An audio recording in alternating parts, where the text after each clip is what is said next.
So, ich habe ein bisschen Brennholz zusammengeschnitten und da ist von einem alten Projekt mal Eiche Altholz, das was ich auch mit der Reissack aufgetrennt habe.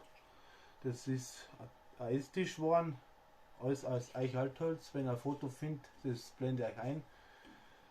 Mir gefällt Altholz deswegen, weil es hat für mich eher eine Geschichte als heutzutage die Säge war, was man heute beim Holzhändler kriegt. Weil, wenn man anschaut, außen angewittert, verfault, verrottet, und innen drin, wenn man aufbricht oder auftrennt, sieht man schön, dass es, da war mal ein Nobel drin, weil Eiche und Eisen reagiert, und da war der Holzwurm drin, der Holzbock. Und ja, für mich ist Altholz deswegen so interessant, weil es einfach Geschichten spricht.